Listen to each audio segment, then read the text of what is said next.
morning. You look beautiful. Those glasses are everything. Thank you, thank you, thank you. Likewise, likewise. It's so good to finally see your face and hear your. Likewise, Dr. Vicki Johnson has been singing your praises, Oh, and I've been checking you out on social, and I'm grateful you're here. So thank you.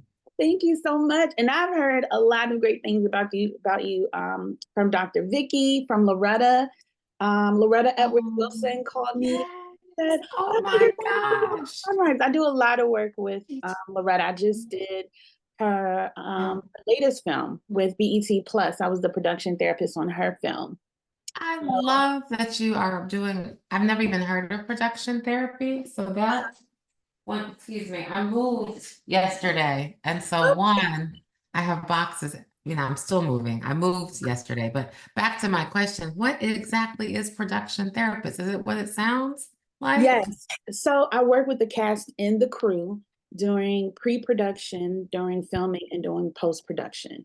So Okay. with the cast, sometimes when they get the script and they're doing like their character breakdowns and their script analysis work, there's some themes that can be in the script that may be triggering to them due to their lived experiences. And especially if one Yeah. is a method actor, they may have to tap into their lived experiences to authentically tap into the character's mind, their feelings, and their thoughts. And sometimes, Mhm. people have a hard time disconnecting and they get trapped into their character to where the mind Wow. doesn't know what's real and what's not.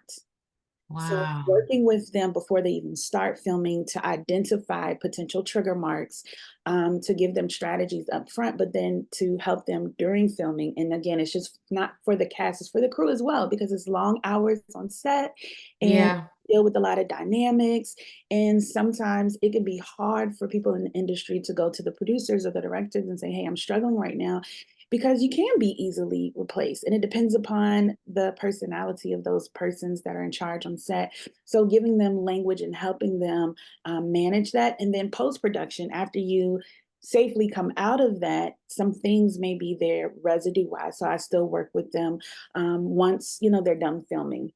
So with Loretta, she brought me on during post production to work with a lot Okay. of the cast and crew, because that film dealt with foster care, and a lot of the actors Oh, grew up in the foster care system. oh no. So it brought up a lot of things for them and a lot of things for the crew who also had experiences in the foster care system. So sometimes you don't realize, Wow. it is something I know I'm gonna touch on today. Sometimes you don't realize the residue until you're triggered. You're like, ooh, Oh, what's that? I didn't wait. yes. Emotional, response to this. And you didn't Yes. know Because what. you stuff it away a lot of Yes, time, yes, and we especially in our community. Hmm. know how to do that. And a lot of times it's until something happens or until it feels like our worlds are falling apart that we pay attention. And so it's very much so proactive work instead of reactive, but a lot more people in the industry are being responsible in their storytelling and taking care of their cast and crew. So I I just love went it. to Essence and spoke during the Essence Film Festival on mental health in the media and the need for it. So it's That's definitely fantastic. what is needed. How did you get into production therapy? It sounds so good. It's a mixture of just It's so needed. both. Just like that quote that I really live by, like the arts has always been a part of Oprah. my Mhm. life. And I really used cinema and music to heal, and in watching that, because even as a child, I would take a break from reality and tap into something that I wasn't experiencing to help me cope, to help me heal. Mhm. So I know the power of storytelling. And Yes. it's so important to merge to two. It's so fitting because I have a passion for this and I have a passion for seeing people well. So merging those two, it just made sense. And the first person I got a chance to work with was Loretta. So, Got it. yeah, it's something that is needed. And Keisha Knight Pulliam just shared it while she was at Essence. She said, I needed a you when I was growing up because I didn't have Yes. nowhere to go. So a Yes. lot of times when you see people in the business and they go, array, or they're having these mental breakdowns or quote unquote hard to work with, it's because they don't have those safe spaces to share what's really going on.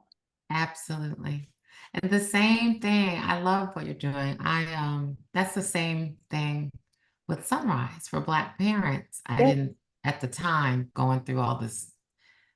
It was drama because I made it drama, but it really was drama because my son was smoking weed and not going to school and all the things. But I didn't know back then, 5 years ago, the power of communicating and listening and and really getting to community. know him till now. So Yeah, to your point, but Sunrise is that still. It's a safe space yeah. to come together and learn and heal from each other. And you're right, that quote is so powerful because I live by it. it's so good. I may have to search and reapply.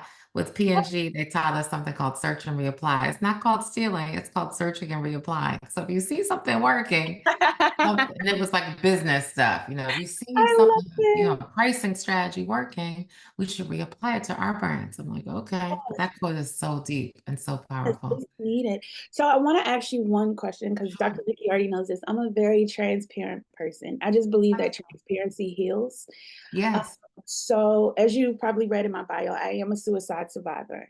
yeah, I attempted 3 times, and that's a part of my journey. So I didn't know when you opened up if you wanted to just give a disclaimer, trigger disclaimer if anyone needs a moment to retreat, to regroup, to come back, that's okay due to the nature of today's call, because I know some of those themes may come up, yes. or however you want to.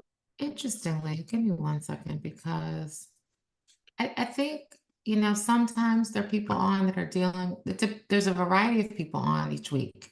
So Okay. there's about 800 people that are in our village. But Hmm. depending on the topic, there might be 30 people, there might be 50 people, there might be 20 people. It just really depends. It also could be people sleeping in sometime.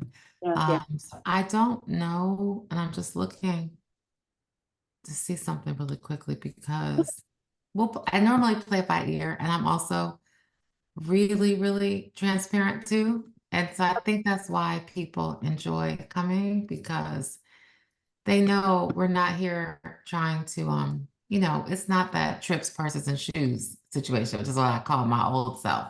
That's all I cared about, trips, purses, and shoes. No, that's not what's here. This is like the real deal, raw. My son tried to end his life twice. So I have had ideation, especially back then, going through all that. I've never attempted, but there are a lot of people that I think have or are dealing with children who may have died by suicide. But then there's some people, there was a woman 2 weeks ago.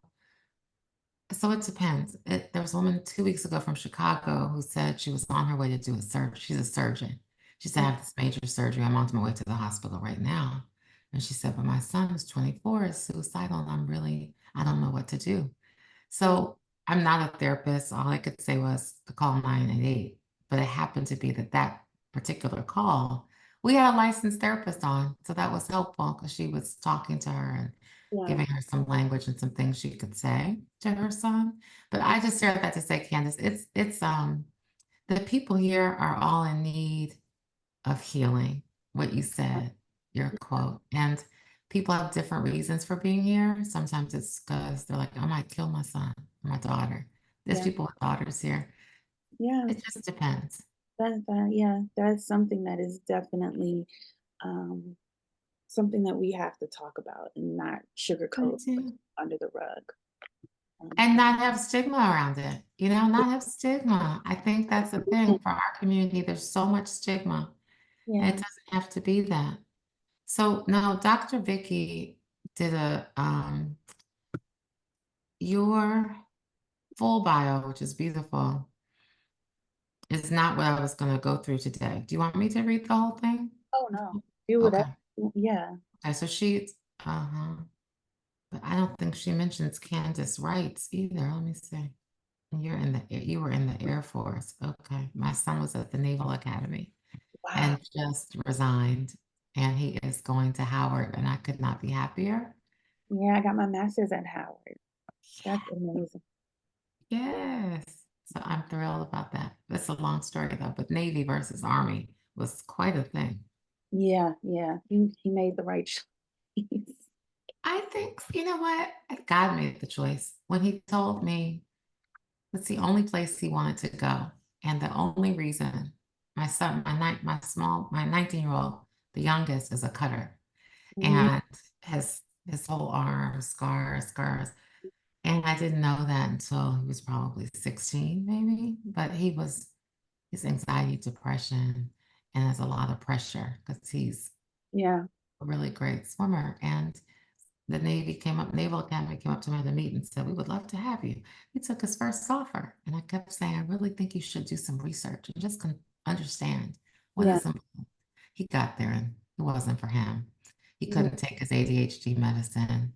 He yeah. could, they don't want. Oh, that's a longer story, but I say that to say I give you all mad respect having gone through that. Oh my gosh, Thank it's a lot. you. It is. He was only there a year. How long were you in the military? I was in for 3 years, and I got out after my second suicide attempt was while I was serving. So I'm gonna get into that too. Yeah. So yeah, 3 attempts. And my last and final one, as I always say, was in 2019. Right, COVID, Mm-hmm. the beginning of COVID. Oh, I got chills and, Right before it hit. And it's so many people, even women that I know that's gonna be on the call today, and I'm gonna get into it because sometimes we put ourselves last as parents. We put that's right, ourselves last. So and then other things come up. Other things come up within us and having to manage that while still being mommy is a lot. that's right. It is a lot. It is a lot. Well, it's 8:59. Thank you so much for being here. I really appreciate it. Thank you for having me, really. Thank you. Where do you live, Candace? Crofton. Oh, you're here. Would Mm, you mind, can I get your address? I wanna drop something in the mail for you. yes. So You may have given it to Vicky already, but I'll write it here. Okay. it's 1428 Uh-huh. Flatwood, one word, Court. Flat as in F as in Frank. Uh-huh. Flatwood, flat Uh, surface, Flatwood Court, Crofton, Maryland, 21114. 21114. Mhm. Okay, great. So we record, obviously you heard it when you came on, and we do an edited version of the call today. So there are a lot of people that will never come off camera or Oh, yeah. Sure. speak or whatever. Then there's some that speak every week. So it just depends. But thank you so much for being here. And it dribble travels in as always on Sunday morning. So again, I appreciate you. Thank Let's see. I recognize some faces and people. Let me just make sure nothing. All right. I'll get going. And you're a psychotherapist here. Are you taking new patients? I have a waiting list right now, so they So, can still reach out. okay. All right. We're going to all get started. A lot of birthday reminders. There's like 10 people I know that have birthdays today. All right. Let's sit up straight. Okay, here we go.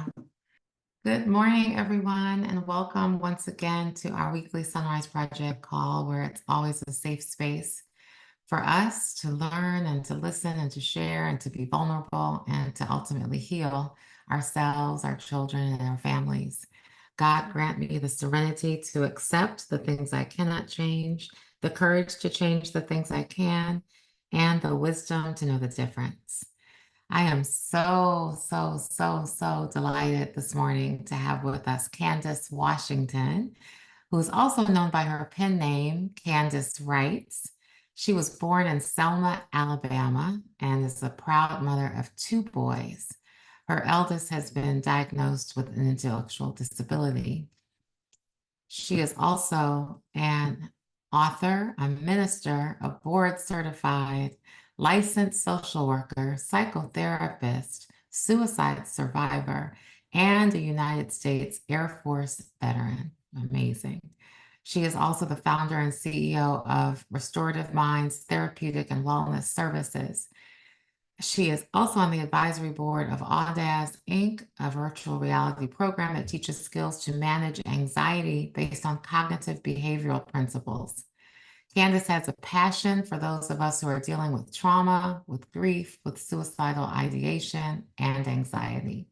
Most recently, Candace was featured at Essence Festival in New Orleans, highlighting the unique role she has served as a production therapist, working with creatives on set. And I am excited to hear more about that. Welcome, Candace.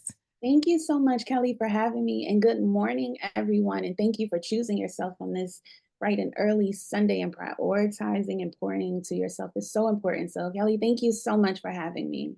Thank you for being here. Yes, and I appreciate you. And to get us started, I want to ask first question. Hmm. The foundation of your work is rooted in a quote by Dr. Maya Angelou, the late great Dr. Maya Angelou, Yeah. which is, as soon as healing takes place, go out and heal somebody else. What significance does that quote mean to you? It means a lot. It means that healing is not just for ourselves and our families, it extends to our community. And as everyone has heard, I'm also a licensed psychotherapist. And I always say I have been and I am on both sides of the couch. And as a mom of two amazing boys, Bryson and Braxton, my oldest was diagnosed with intellectual disability. And for those of you who are not familiar with intellectual disability, there are a lot of similarities between a child that has an intellectual disability and autism. One of the major differences is how Bryson processes information. He processes information a lot slower, but he's very much so high functioning.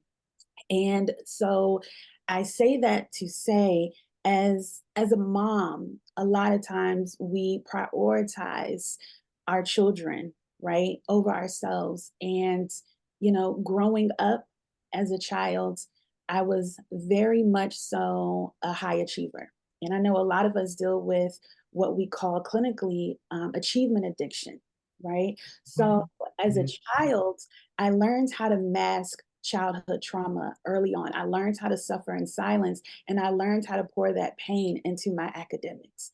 When I got older, I learned how to pour that pain into my career. Then, when I became a mother, I learned how to mask that pain and pour it into my children. And one of the things I realized, now, the mind is one of the most important parts of our being, Kelly. It's one of the most important Mhm. parts. It's one of the most powerful parts, but it's also very fragile. It's That's also right. fragile. And I believe that in the African American community, us as men and women, generationally and historically, we learn how to wear the cape and we learn how to Absolutely. wear it well. So Yeah. then it develops into superwoman and superman complex, right? That I always have to be strong. I always have to do what I have to do for my family. And that's what I did. So I pushed all of my experiences to the wayside. I suppressed them, and that became my defense mechanism was suppression and avoidance. And I turned to unhealthy mechanisms to heal. Mhm. Turned to alcohol and developed an unhealthy relationship with alcohol where I started to abuse it. And I started to experience suicidal ideations at an early age, at 16. Um, Mm. at 16, I tried to take my life and was not successful. And I kept going, got straight A's, went off to college, went to the Air Force, had Bryson, my oldest child. And then I dealt with sexual harassment and assault in the Air Force. And again, I went back to what I knew, which was alcohol. At that time, Bryson was 3, and I found out he had a developmental delay. And as a young mother, I didn't know how to respond to that. I didn't know how to deal with that. I saw things in Bryson at 2, and I got, the early intervention, but there was a lot of mom guilt. Did I not do what it is that I needed Mhm. to do for my child? Did I not just do all the proper steps, right? Right. So, because I never dealt with the childhood trauma, now I'm dealing with the things that are happening in the Air Force. Finding out Bryson had a developmental delay, and I was 23 with a 3-year-old in Fairborn, Mm. Ohio by myself, and not getting that support suicidal ideation started to come back to me. And Mm, your life isn't worth living. Bryson would be better off without you. And I attempted for the second time by crashing my car and mm, wasn't successful, but was court ordered to go to a drug and alcohol treatment program. And you all would think that I would get it together after that. But again, that achievement addiction came up, that spotlight fallacy came up. And spotlight fallacy is when you feel like you always have to be on, mm, always have to mm, be okay. You can't show your emotions and feelings. You're a Black woman, you're a mother, you're all of these things. So I had to be all of those things. And I never dealt with the things that caused me to go to the alcohol. Because a lot of times people see what's on the mm. surface, our response to things, but no one's asking the questions. What's going on? Do you need help? Do you need support? Are you okay? Do you need help with your children? No one's Right. asking those questions. So what do? You suck it up and you keep on going. And that's what I did. I sucked it up and I kept going. Then I got married. Then I had my second child, Braxton, and I got out of the military, married someone who was in the military, and we got stationed in Germany. And going through the pregnancy on top of marital conflict, the depression, it just started back, but I was pregnant. So this time I couldn't run to the alcohol. Mm, And when you don't have healthy coping mechanisms, it can cause you to have a break from reality because you're not releasing what is happening internally. So mhm, the depression came back. And then after I had my second child, I dealt with postpartum depression. mm, And I was very much so, Kelly, disconnected from my second child the first year of his life. mm, And I was breastfeeding the first 4 months. But because I was dealing with, again, the pain I never dealt in childhood, never dealt with while I was in the Air Force, never dealing with in my present time within my marriage, I chose alcohol over mm, breastfeeding my child because I needed that relief, that mm. release. And the suicidal thoughts came right back. Wow. And after my husband said he wanted a divorce, I packed up the kids. We came back to Maryland, and I never had the opportunity to breathe. I had to come back. I had to Mm, get the kids into school. I had to find a job. I still had to support. I had to move back into my home. Had to do all these things while still suicidal, trying to find the right school for Bryson, right? Because a lot of us are parents of children that have spectacular needs. So I had to find the school that was appropriate for him, that had the resources to mm, manage his IEP, all while suicidal, mm, all while still parenting and still mothering, all while still having mental breakdowns, all while still planning to take my life. So by mm, this time, I'm looking at life policies, I'm looking at different things to make sure that the kids are okay while I'm gone. mm, 2019 was when I had my third attempt. And what was happening during that time, the children was away with their dad. And I know we see it sometimes in televisions, Kelly, you see a devil on one side and an angel on the other side. yes. And I looked at the picture. He sent me a picture of the boys, and they were happy and they were smiling. I said, "See, Mm. they'll be okay without me. They'll be Oh, okay without me." Then on the other side, God said, "But if you make this decision, your pain ends, but their pain would just begin." mm, that's right. When I realized that, I said, "God, why do I keep dealing with suicidal ideations? Why do I keep dealing Mm, with this?" He said, "Because you've been suffering in silence for all of mm, these years. And a lot of us have never healed from a lot of our experiences. As mm, women, as men, we survived it. that's right. We survived it. We know how to be survivors. It's in our blood. That's who we are. That's right. We That's right. know how to survive. We know how to mask it. Mm, Do we know mm, how to heal?" And mhm, once I started putting language on things and started letting go of that mom guilt and saying, "No, Candace, you're graced to raise an awesome child like Bryson. that's right. You're graced to raise an awesome child like Braxton. But it's okay not to be okay."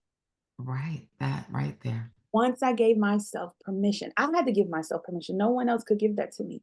I Mm, had to say, I never healed from things. I have to give myself mhm, permission to heal. And I said, if I'm really going to do this, I have to do it soberly. I have to feel it. yeah. And that's what I did. I went back and got into therapy. And by this time, Kelly, I already had my master's in Oh, social, I had my bachelor's in psychology. I was a minister, I was all these things. And I had to realize that before I'm a mom, before I'm a clinician, before I'm a daughter. Before I'm all of these things, I'm Candace. Yes. And just like all of us today have prioritized our Sunday to be here and rearranged our day for some of us to be here, we have to rearrange our lives to still be here. That's right. I had to Mhm. rearrange my life in being able to say my humanity has no reflection of my gifts and my talents in me as a mother. But in order to pour into our children and to pour into our families and to pour into our community, we have to reshape the hierarchy in our lives and pour into us so they can get the beautiful overflow of us. We are the cup. And everyone around us is the saucer. We have to be able to pour into us, and for the first time, I paused Mm. and gave myself permission to breathe. And I did the work, not just in therapy, but in my relationships, in my language, being transparent and honest and saying, I need help with the children today. I'm not okay. I Mhm. need a moment.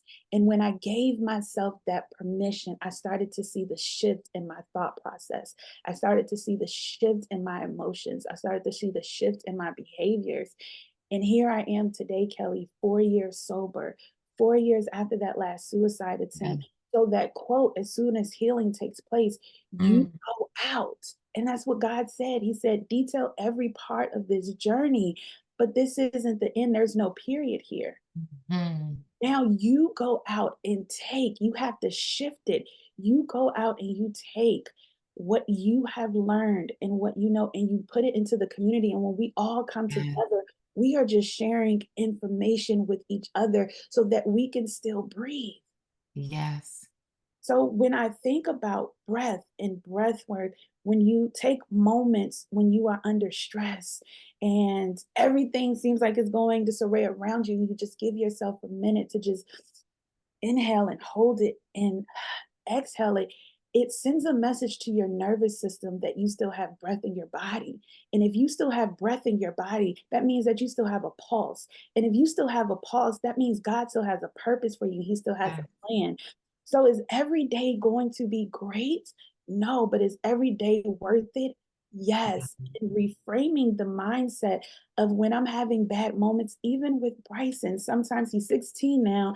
And when he's overstimulated, when there's a lot going on, he can have mental breakdowns. And I have to know that his behavioral response is not a reflection of me as a mom, right? Right. What do I Right. have control over in this moment? Let me help him to breathe so that he can get through this moment. And I have to remind myself that these are just moments. It's not a reflection of a bad life, not a reflection of my parenting, it's not a reflection of my worth, that my worth is tied into my humanity, not my accomplishments. That's yes. Mm. So there was a lot of shifting taking place, but it started with me prioritizing myself.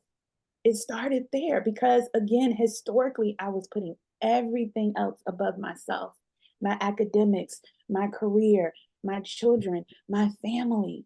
And I had to realize when I hit that rock bottom in 2019, I said, God, I don't want to die. I want to live. I just want the pain to stop. I want to navigate life in such a way where I can breathe and I don't feel like I'm suffocating and I'm holding my breath. Many of us are holding our breaths. And as soon as we get away from the children, from the husband, from the wives, we go into that shower, we go into that car, and it just, Yes. Yes. Breathe. Dr. Vicky put in the yes, chat. Breathe, all caps. yes, giving yourself permission to breathe. So when I hear that quote, it lets me know that healing, we get to be the first partakers of it, but we don't get to be the last. That's right. We don't get, What you do, well, go ahead. I was just going to say what you're doing by sharing your story. And thank you for being so vulnerable and so honest and for sharing that, your journey, which many people may have had parts of that journey, or I'm sure all of us felt it deeply as you were talking, and sharing.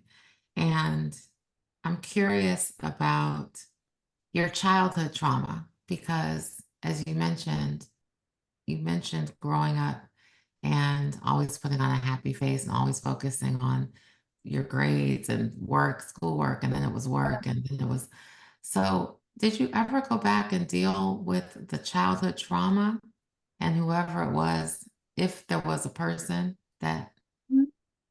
inflicted that trauma? I had to. I had to. I think sometimes we forget about the little girl and the little boy inside of us. That's right.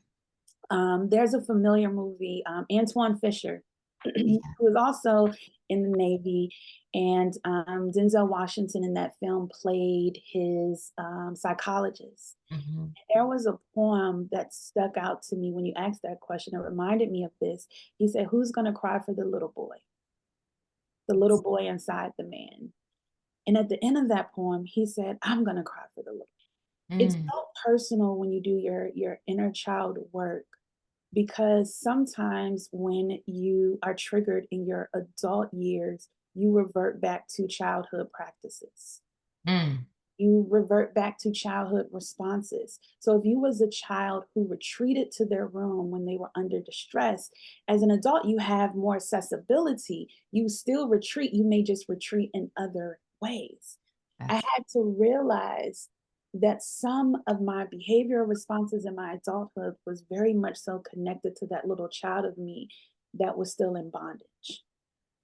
So yes. I had to go back and put language on the molestation. I had to go back and put language on the domestic violence that I witnessed. I had to go back and take hold of that little girl inside of me so that I could mother well, so that Mm, I could be mm, well. Because some of the practices that we have in parenting stems from what we see in our childhood and what we were exposed to and what we may have personally experienced. right. And sometimes we have to remind ourselves that this isn't that. That what we experience, we sometimes can project it on our children. And I started to see some of those things and I said, Mm, mm, I have to go back. So I had to go back to the beginning. I had to start fostering conversations, with my family and saying that sometimes in the Black community, we don't give our children permission to be human. We don't give our children permission to express themselves. But they have feelings, they have emotions, they have mm. thoughts. Those feelings and emotions don't just come up once they turn 18 and now they all of a sudden can have language. If we don't teach our children emotional intelligence and how to regulate at an early age throughout their childhood, then they grow up to become mothers and fathers and husbands and wives, and they'll disconnect from their families emotionally because we didn't give them permission to do so. So I Wow. had to realize and go back to childhood and realize that sometimes in our household, children are supposed to be seen and not heard. And we sweep things under the rug. And what goes on in this house, it stays here. So I learned how to be mute. So that mutism followed me in a lot of ways, that when I was dealing with distress, I went internal instead of being external and putting language on it. So I had to go back and I Mm. also had to release. And to unclick the mute button, basically. I love what you just said, putting our children on mute and giving that's what we do so many times because that's what we were taught. Yeah. Yeah, Mhm, it's mhm. generationally and it's historically, it goes back, Kelly, it goes back all the way to slavery if you think about it. It really Absolutely. goes back. They didn't have permission to speak and to say, okay, Mhm. that was their lives, so it trickled down. So then when our children Absolutely. respond to us and share their feelings, they're being disrespectful. No, they're being human. There's a way to, of course, the tone matters, the way they That's communicate right. with us, yes, but it's okay to express feelings. And to listen to them and Yes. not look at them as this performance creature, which is how it sounds like you were raised. And it's Some how achievement addiction comes up. achievement addiction, that's it. Yeah, because you become addicted to your achievement because that's where you find your worth. It also allows you to avoid any of the pain that you might be dealing with if Mhm, you just pour yourself into your work mhm. 24/7. And I like how you said that because sometimes people have this ideology that our mechanisms are like all the way far to the left. And it can be that, right? It can be some of those very destructive behaviors. But for some of us, we Mm, can throw it into our achievement. We can throw it into, retail therapy. We can throw it into yeah. running up our credit cards, all these different things. But being able to know that source is escapism. So I learned at an early age how to Mhm. escape. So that followed me. So I had to go back. Sometimes we have to go back. And once we go back, we liberate those around us. So now I'm seeing my mom and my grandmother and those around me really start having in depth conversations about things that happened to them growing up. Or even after my third suicide attempt, my mom asked me, and we talk about this publicly. She said, Candace, why didn't you tell me? And I said, you didn't give me permission to. You didn't give me a chance to. I had to suck it up. I had to be the mom. I had to be the That strong part. Black woman that you raised. I never really saw, maybe once or twice, my mother cry. So Mm, I had my emotions. I thought I was so hypersensitive, and I thought I was developing what we call emotophobia, is when you feel as though you don't have the right to be emotional and feel your feelings, that you always have to be on. And I said, that's how I was felt. And she said, I thought I was protecting you. I said, you were showing me mm, how to escape from my reality. mm, So we are fostering these conversations, and by doing that, it causes us as a community to no longer suffer in silence and take away that stigma. So when I was mm. diagnosed in therapy with major depressive disorder and alcohol abuse and post-traumatic stress disorder, I took that as information. I didn't take that as my identity. Yes. I took it as information to say, Mhm, this is what my body and my mind is responding mhm. to due to the years of unprocessed trauma. So for the first time, my past traumas and my present traumas are colliding, and this was the outcome of it. But it doesn't reflect my identity, Right. right? But I Right. have to shift in that mindset so now I can pass that on to my children, that this is what you're dealing with. But in the word disability, there's also ability. So you have the ability to do these things that society would deem you inappropriate to do based upon what's on this paper. But again, I had to do my work first to be able to pour that into my child. Mhm, So I mhm. had to go back to little Candace, because if I didn't, those parts of her that were wounded are going to show up in me That's right. presently. That's right. So we Oh, have to do our inner work to that's be better first as men and women, but then as mothers, then as, employees, whatever it is that you are doing out here in the world, you need you too. that's it. You Off need mute. And you need to be doing that out loudly Yes. and not on mute. That's what I found so powerful about what you just said. I also see emotional regulation is key. Yeah. Emotional regulation, that's so true. So true. So, you talked about your son. Well, you have two sons, and one of whom is diagnosed with an intellectual disability. Yeah. And so, and you're also a therapist, which Mm. is amazing. Um, how do you dispel the myths around and stigma that are still in our community around disability and also mental health challenges and also suicide? Like this whole space is still Yeah. there's like this big X over it. Yeah. One, fostering conversations like we're doing this morning is so important, because mental health has no face, no race, no class, no faith, no denomination. You Mm, can have $1 million in your bank account and still be very much so depressed and suicidal. I think once you put language on it, and once you allow yourself the transparency of fostering those conversations, healing takes place. Because I mm, hear all the time, if I'm honest, you don't look like someone that was an alcoholic. You don't look like someone that tried to mm, take their life 3 times. You don't look like someone that was dealing mm. with depression. And I said, what does it look like? What does it look like? Hmm. What does it look like? Because a lot Hmm. of times people are looking at external things and not understanding what things are happening internally. And the mind doesn't care about any of those things. Right. So when we foster these conversations and give education, a lot of times people may not even come to myself as a therapist, or come to their family members, or go to their faith-based leaders, due to that stigma of, how are they going to look at me? Are they Mm, going to judge me? Are they going to condemn me? In the faith world, are they going to demonize me? right? Mm. But knowing that, again, we are human with feelings, emotions, and thoughts. And though the mind is very powerful, it's also very fragile. And I think for me, I had to go back spiritually and know that mental health is not new to God, and it's all throughout the Bible. And in therapy, when I was introduced to the story of Elijah and how he was suicidal and depressed, God's response is the blueprint. He Mm. responded with care, compassion, and empathy. And he did three things. He gave Elijah time to rest because, as we know, when we're dealing with a lot, sometimes you have so much on your plate, all you want to do is sleep and crash. That's right. He attended to his physical needs because what's happening mentally shows up in us physically. Then he said, "Come and get away with me." And he started asking questions. Then, after he asked them questions, I said, "God, why would you ask Elijah questions?" He said, "Because I wanted to give him the opportunity to put language on his pain and to know that Mm. I care." Sometimes in our community, people just want to know that you care. Everyone isn't always looking for solutions and quick fixes. They just want to know Mm. that someone sees them, sees their pain, and they care. That Yeah. disarms people to do the work, but they just want to know that you care and that you can hold space for them. Then after that, just like the Dr. Maya Angelou quote, God sent Elijah back out.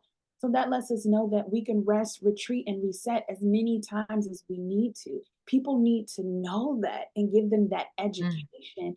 And when you give people the education, it causes them to reframe their thought process around mental health.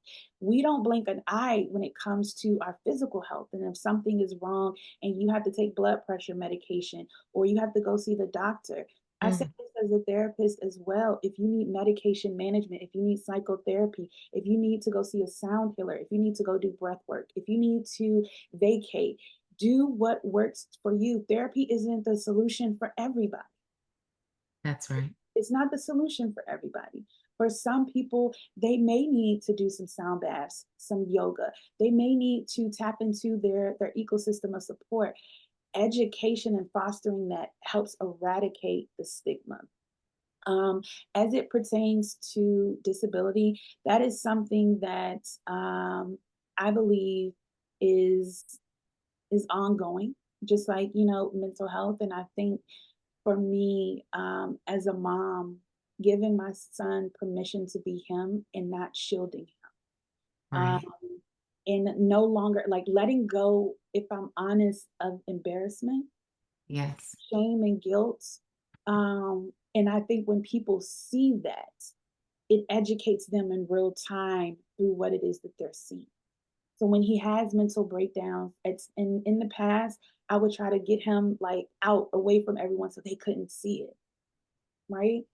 Now Yeah. we're gonna sit right here, and if y'all want to watch, y'all can do you, but we're gonna sit right here, and I'm gonna help this, regulate my son's emotions right now and get him to breathe.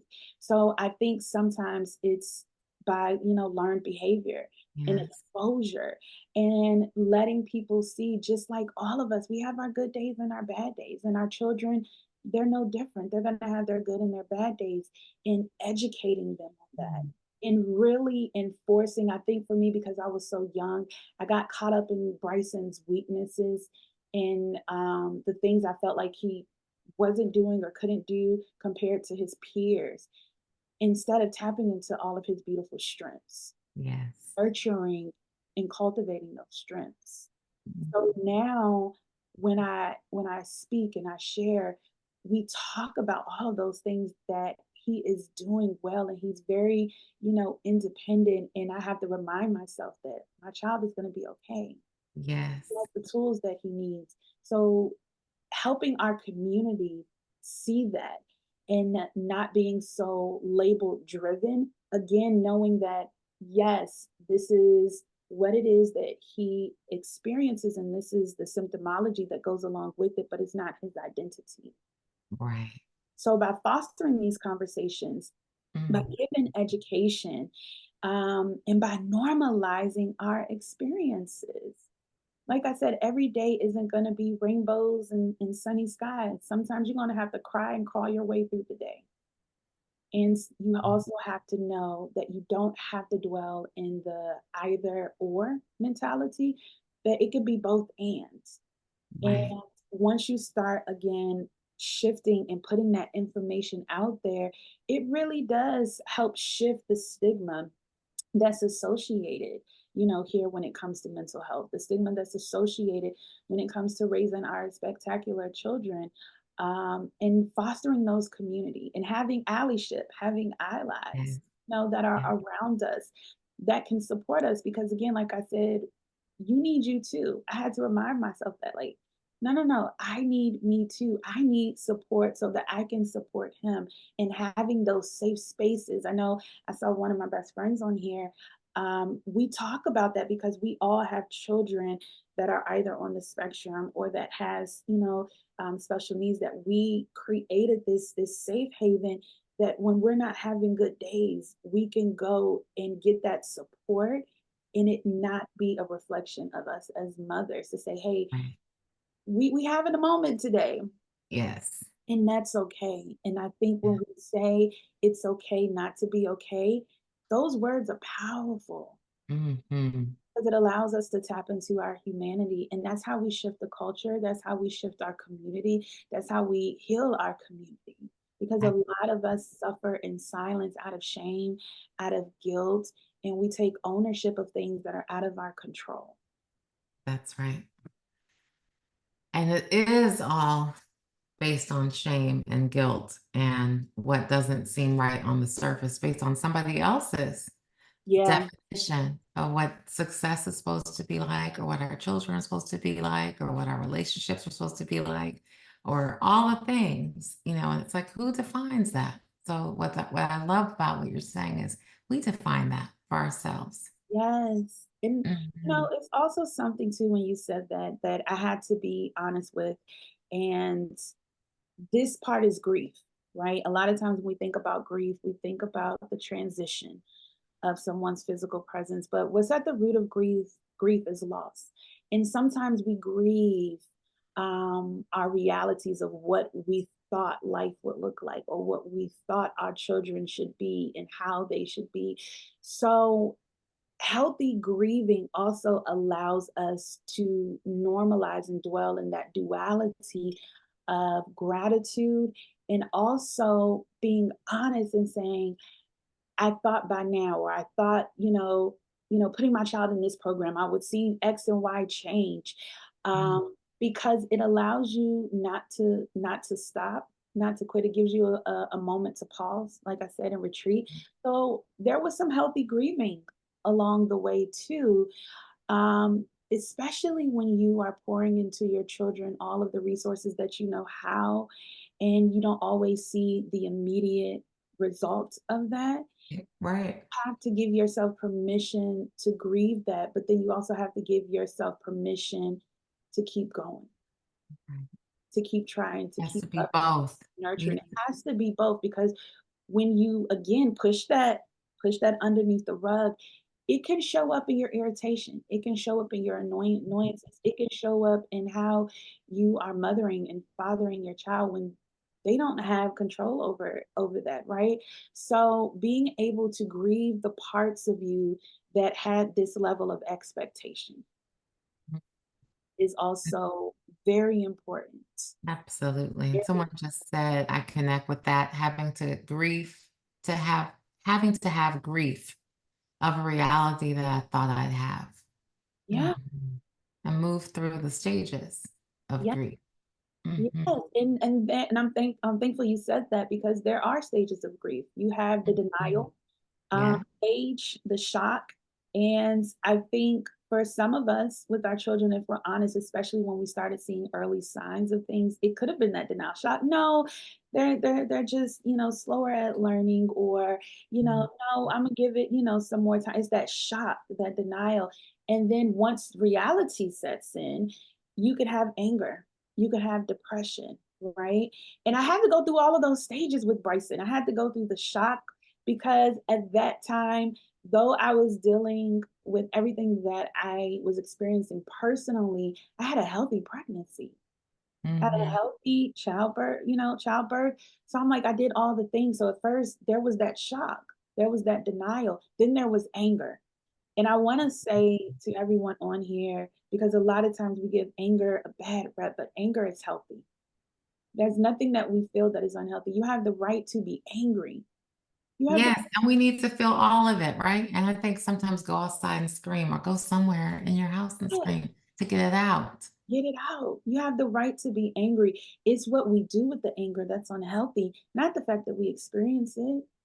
That's right. Oh my gosh. To be Yeah. angry, even as in raising your children, sometimes we just get angry. Being able to stop, Yeah. pause, and retreat so that anger isn't projected onto those and displacing it onto those where it's not warranted. But That's knowing right. that anger is healthy, so that's another stage of grief. Then you get to a space of acceptance. If I'm honest, it took me a while Yes. to accept. Took me a while to accept things personally, took me a while to accept things Mhm. with Bryson. It took me a while. And I believe it was because I was ping-ponging Mhm. between the shock, the anger, and the depression. And I'm trying to do all the things and sending him to all of these specialists and going to this occupational therapist and this speech therapist and getting him this IEP and doing all of the things. But again, it was because I was focused on those things that he wasn't doing well instead of looking at the plethora of things that Right. he is. And I realized what was at the root of that was the shame, was the guilt, was the That's it. embarrassment. That's it. There's a woman named Shanti Das that runs a great organization called Silence the Shame. Uh-huh. Yeah. And that's what it's all about is silencing that shame, but not silencing ourselves or our children. And Mm, there's such a difference, right? Silence the shame from the external, but don't silence what we're going through. I think because that really landed on me early. yeah, Um, and I don't have time to share a story, but so many stories from growing up and learning to silence, not talk about it. And that's how we raise our children. No one really talks about anything. And what a shame that is. yeah. Um, but I want to make sure I open up the floor for questions. There's a wonderful comment that says, I connect with that as well.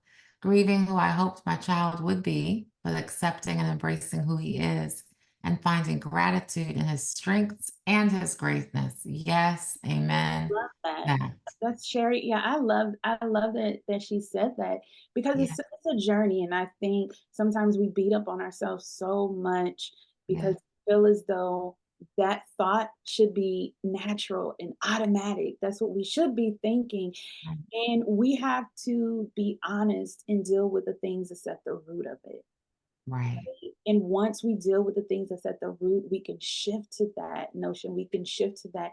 And that's the final stage of grief, which is acceptance. And then you can go out of the grief stage and just be and just That's right. live And and just just be. embrace and accept.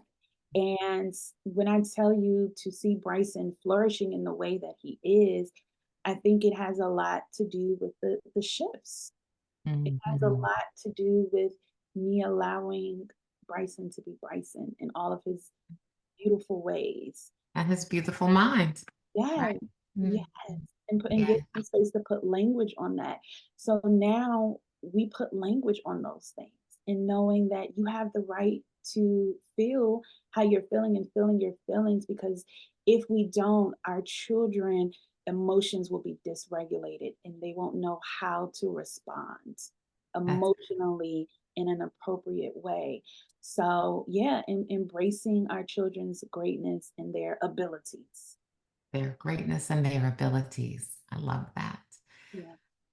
I want to open up the floor. We have a little bit of time left. So if anybody's on your phone, you can hit *6 to come off of mute if you've dialed in, or you can hit the unmute button if you're on your computer. If anybody has a comment, a thought, a question for Candace with all this wisdom being poured into us this morning. Any questions, comments? I have a question. How do you Mhm. recommend I touched on this a little bit earlier, but how would you recommend approaching an elder who may be a parent who, was instrumental in a moment that really changed the trajectory of her life? Yeah. And I'll share at this moment, it was an abusive high school situation, and the young man smacked the out of me, right? And I ended up running home. There was drama at the little corner store. And make a long story short, my mother hugged me for about 10 minutes. It felt like probably 2 minutes.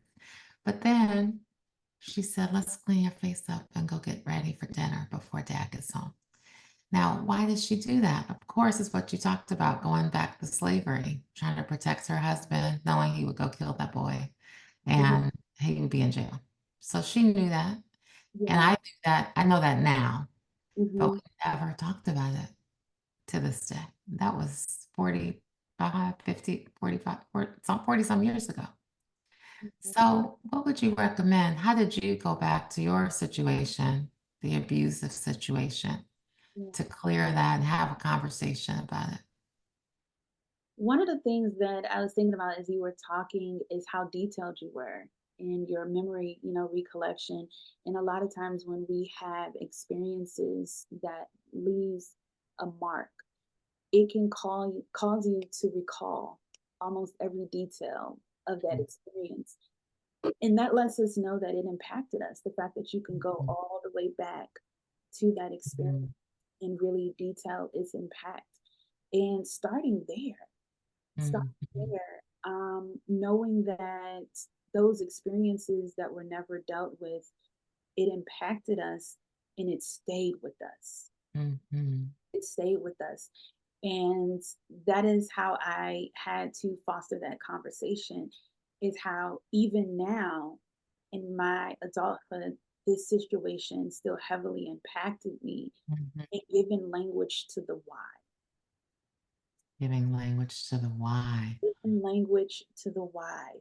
And Mhm, also sharing with empathy and love what it is that I needed. mhm, Because there's two things I heard here. One, you was embraced, right? mhm. You shared that with me, as Yes. with us as it pertains to the embrace. But then you remember the aftermath of that embrace, of how you had to suck it up and go have dinner. Two things can be true.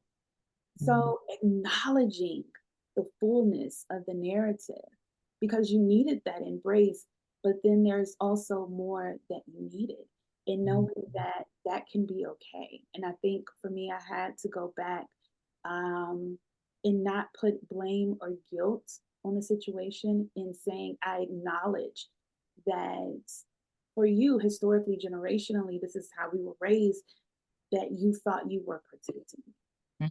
mhm. You thought you That's were right. shielding me. That's what they told you too. Yeah. Yeah, Mm, and that can be true. And this is how that protection impacted me, and it still that's does. right.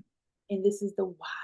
Mm, mm, Once I gave the fullness of that, it opened up my mom to just share so much, but she also embraced me in that moment. And it felt like she was embracing the 5-year-old, oh, that's beautiful. right? So that's healing. That Mm, healing, mm, it shows up again in mm, the love and the nurturing in our relationship now. But I had to give the fullness of it, because if you don't, for some people, it could come off as accusatory, right, right? And that isn't what I'm hearing. That you're saying is being able to say, I remember the embrace, and right. It was the one too. it was the one too. Yeah. Mhm, And I think when you mhm. put language on that, it causes the person that's receiving this to say, aha, Right, aha. right. Mhm. Because And it's then open not them up to out of share. protection, That's great feedback. Thank you. right? It was out of protection. And sometimes we have to just have those hard conversations, because they are hard. I remember when, sharing with my mom for the first time, that I was molested. Mhm, It was mhm, hard because she was out serving her country. mm, And mm, the first thing she asked me was, where was I? Where was I? Where was I? You know? mm. So it's being able to share the fullness of it, to say, yes, you were out serving your country and you left me here. and this is what happened. And again, two things can be true, and it helps take off like that shame and that guilt to just stand in your truth. Mhm. Because I always say what is tolerable for one person may be terminal for the next. And what is terminal for one person may be tolerable for someone else. But for Mhm. that situation, she may not have seen it as terminal. It was just like, this is something that you should have been able to tolerate. But our minds are all different. It's very complex. And Mhm. it's reality of things. So being able to say, no, that was terminal for me. Right. And Well, this is it's why. changed things because it taught me to, no matter what, put on a pretty face, put on that red lip, show up your Mhm. best, no matter what's going on inside. But it also is, that's how I taught the boys. No one really talks. And that's the conversation that And needs that's the to happen. challenge. Yeah, this is what that action taught me. Mhm. This is what And that. how it's gone on generationally. Mhm. So sharing news of a traumatic, well, of a situation, a change Yeah, affects children differently, right? But it's not, they haven't found their use of language yeah, yet. And so that's an opportunity. So I'm looking at it as an opportunity for yeah. change and for, giving that gift over time. And what you just described is the definition of reparenting. We all go through the stage of reparenting, and it's not a reflection of how we were raised. It's being able to say that I'm an individual with my own shared values um, and beliefs, and being able to take from how you were raised what works for you in your now and the generations to follow and what doesn't. So one Mhm. of the things that, in reparenting within my family is language, is affection, is being Mhm. able to embrace our humanity. And that shifts. And we always talk about in here generational trauma. And I said, but now we're giving room for generational healing. We're Right, shifting. That's what the SonRise Project is all about. Is right. shifting from generational trauma to generational healing. And how do we do this where we all feel supported, where we all feel valued and seen, and we don't have to suffer in silence? We don't have to suffer in silence anymore. That's right. That's right. And you mentioned earlier having a group of women that get together around or got together around Yeah, a particular topic. And you're exactly right. That is what Sunrise is all about. A yeah, space for people to come together to learn to accept and yeah, have courage and know the difference and yeah, have that wisdom. yeah. So I want to make sure Oh, we a lot of don't. comments out here. So someone just said, I agree. I realized that the lack of affection I received as a child showed up with my relationship as an adult. Yeah. And all of those things show up in how we are in like gathering our, intimate relationships, our parenting. When you have a lack of something, something that wasn't met as a child, it shows up in your relationships because it's a mirror. Our relationships are a mirror.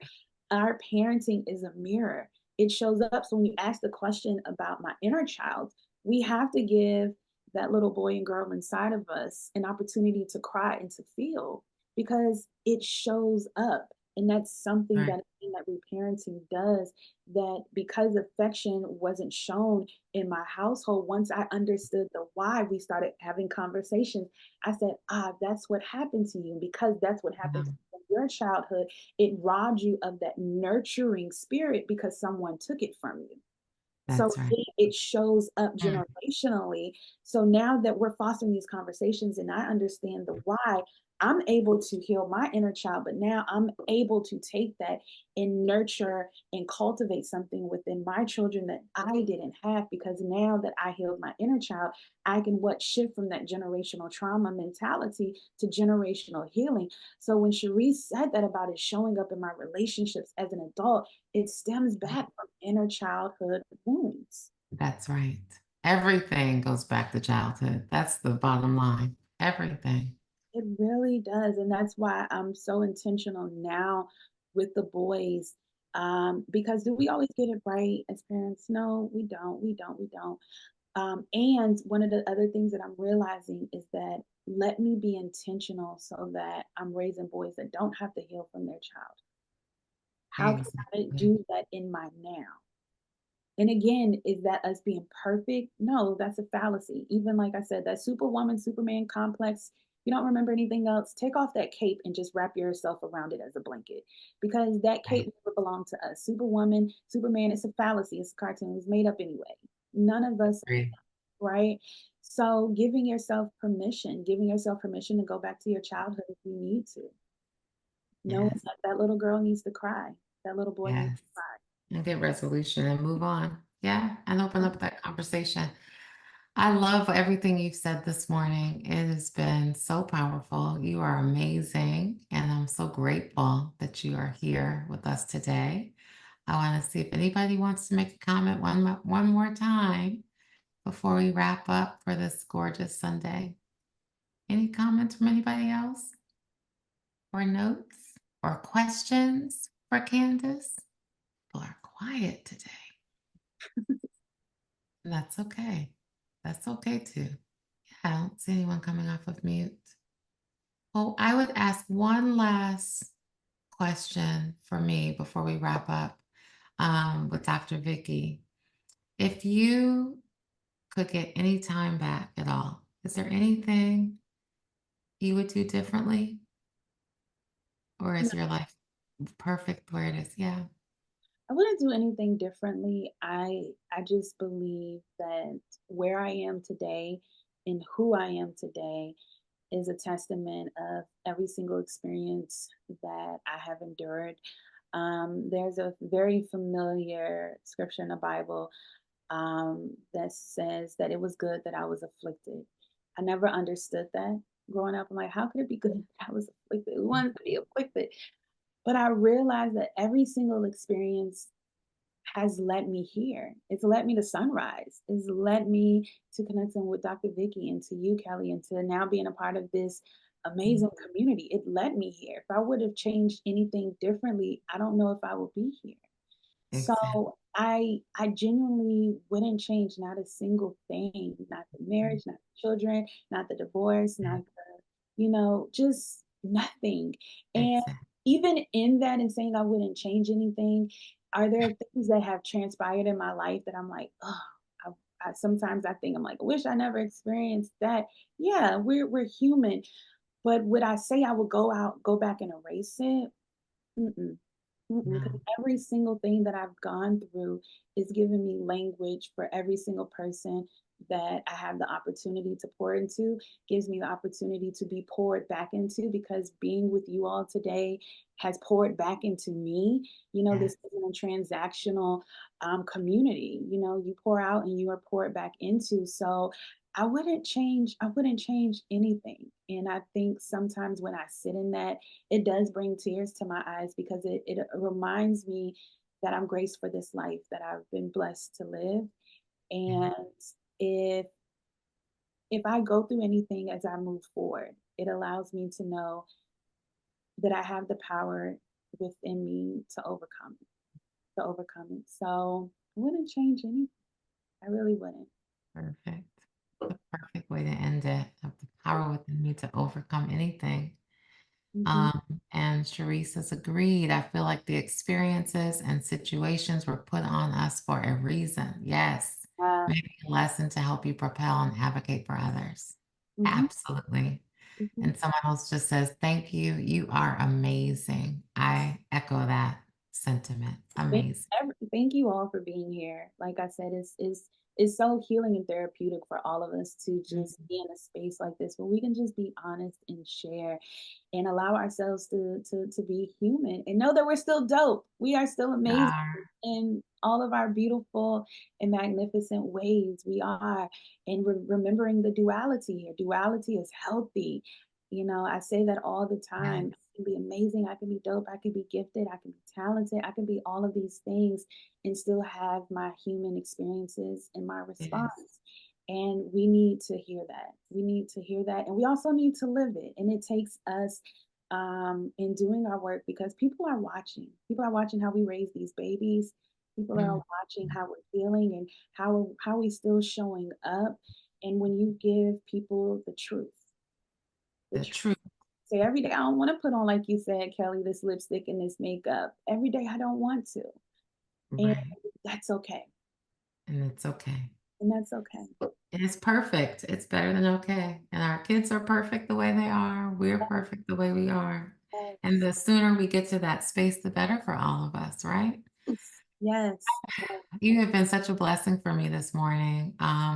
Someone just said I'm grateful for you, grateful for this, grateful for the speaker and the message today. Thank you. You are such a beautiful soul and a blessing to us all. Yes, you Oh, are.